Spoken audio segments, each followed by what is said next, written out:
Okay, this is the second portion of the disinfection part of the pre-certification training. Stainless steels made of the 300 series have useful properties for low temperature service for chlorine, but they can fail due to chlorine stress corrosion cracking, because that's generally why they don't use stainless steel with chlorine.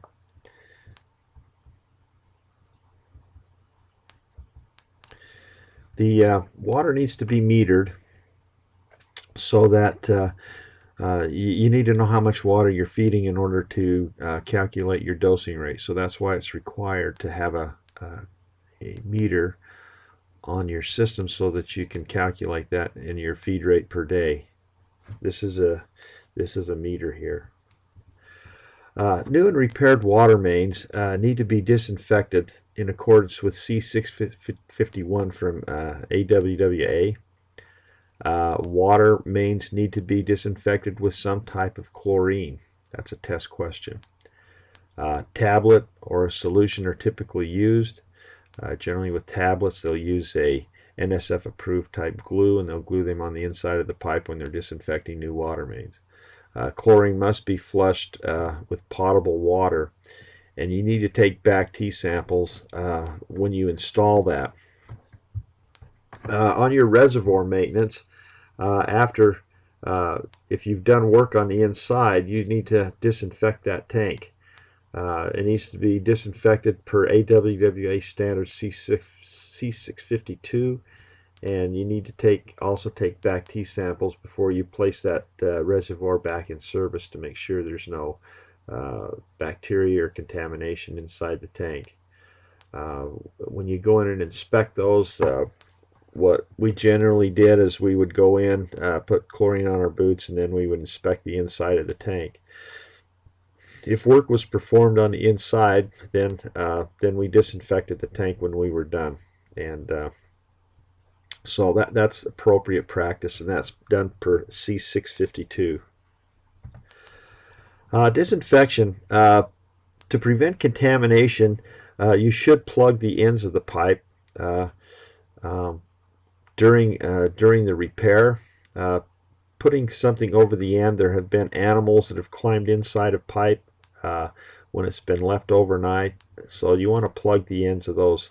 You want to flush out any contamination, so to make sure that there's no debris or dirt inside that line, then you want to make sure that you flush that out before you place it in service. You want to chlorinate the pipe for the required time. Remember that chlorine has to come in contact with the bacteria long enough to break the cell wall down so that it kills it. You want to flush out the superchlorinated water. Make sure that if you're flushing superchlorinated water out where you've disinfected a main, that you don't flush it into a storm drain.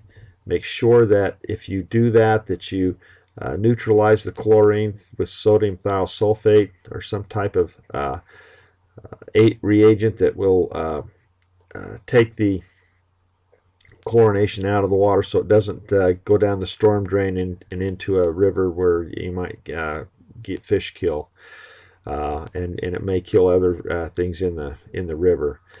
You want to determine the bacteriological quality of the water, and that's through testing. You take a sample and make sure the samples are good before you place it back into service.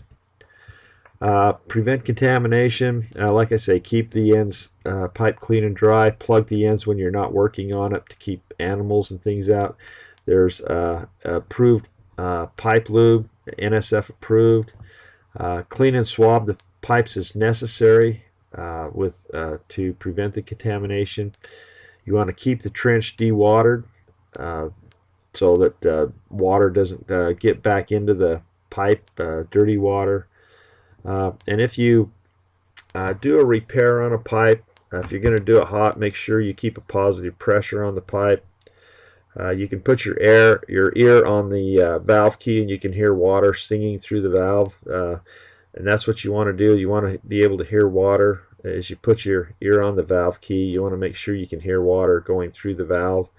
If you can't, then you probably shut it too tight, and you could get a back siphonage in the line because you've taking the pressure off of the pipe, and then you could get a negative pressure and suck dirty water into the line. And if that happens, then you've got to flush and disinfect the line and then pull samples. If you can keep a positive pressure on, then you're okay. Flushing, you want to flush at a velocity of 2.5 feet per second. The required gallons per minute flow for a 4-inch pipe is 100 gallons a minute.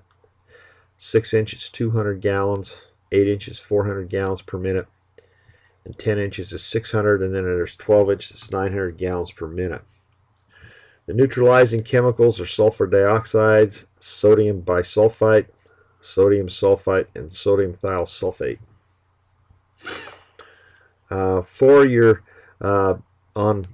the wastewater people, if you're dispensing sulfur dioxide, they have 150-pound cylinders and ton cylinders that liquid or gas, and then a 150-pound, like with a chlorine, is gas only. Fluoride. With a test, you may see questions on fluoride, and fluoride shall not exceed 4 parts per million. If the fluoride levels exceed 2 parts per million, you got to notify the public. And the water system needs to notify the public in their first set of water bills after the violation. You need to provide specific health effects language with that notice. So it's got to be like in the first set of water bills. This is what overfeeding fluoride can do. It can stain your teeth. You can see there's stains on here. This is what overfeeding fluoride can do. If you exceed it too much, chlorine or fluoride can cause other problems, even death if it gets too high. So you want to make sure that you monitor your feed rates and keep them below 2 parts per million. And I believe this concludes this part of the disinfection part of the pre-certification training. So this ends part 2.